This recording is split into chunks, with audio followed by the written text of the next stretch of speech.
अस्सलाम वालेकुम friends, welcome back to top smarties. Drama serial गिरहें।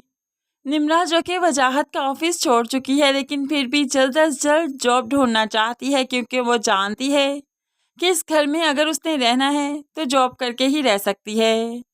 ऐसे में जब राशिद को पता चला कि वो आज ऑफिस नहीं जा रही, तो राशिद तो अब उसके सामने डट जाता है। क्यों नहीं ऑफिस जा रही? चलो ऑफिस चलो, मैं तुम्हें छोड़कर आता हूँ। ये क्या बदतमीजी है?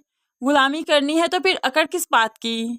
लेकिन निम्रा भी कह देती है कि मुझे उस ऑफिस नहीं जाना तो बस नहीं जाना, मैं कोई और ऑफिस ढूंढ लूंगी।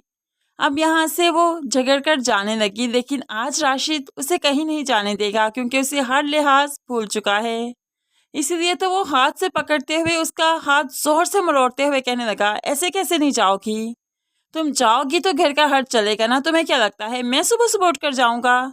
मैं तुम्हें ब्याह कर किस लिए लाया हूँ? इस बदनामी की पोटली को इसलिए नहीं लाया कि तुम सारा दिन घर में आयाशी करो और मैं बाहर जाकर कमाऊं। इस बदनामी की पोटली को इसलिए अपने पल्ले बांधा ताकि तुम कमा सको। कान खोल कर मेरी बात सुन लो, मैं तो नहीं कमाऊंगा, कमाना तो तुम्हें ही पड़ेगा, ऑफिस तुम्हें जाना होगा। अब तो निम्रा राशिद की बातें ही सुनती रही, लेकिन यहाँ पर सुरैया बेगम को लगा कि कुछ ज्यादा ही बोल गया राशिद, इसीलिए तो फौरन से पहले उसे डांटते हुए कहने लगी, ये कैसी बातें कर रहे हो तुम? ये मेरी बहू से किस लहजे में बात कर रहे हो? जब वो नहीं जाना चाहती तो बस नहीं जाना चाहती, उसकी मर्जी होगी तब जाएगी। छोड़ो उसका हाथ, और जिसने इसको कुछ भी कहने की कोशिश की टांगे तोड़ कर रख दूंगी तुम लोगों की।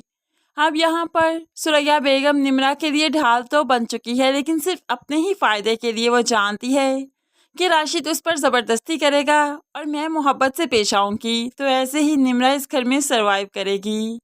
आखिरकार ये चाल तो सुरैया बेगम की ही है। दूसरी तरफ वजी आखिरकार निम्रा के मेके पहुंच गया। उसकी माँ से कहने लगा, अगर निम्रा ऑफिस पे नहीं आई ना तो बहुत बुरा होगा, उसे कहिए कि जल्द अज जल्द ऑफिस को रीज्वाइन करे।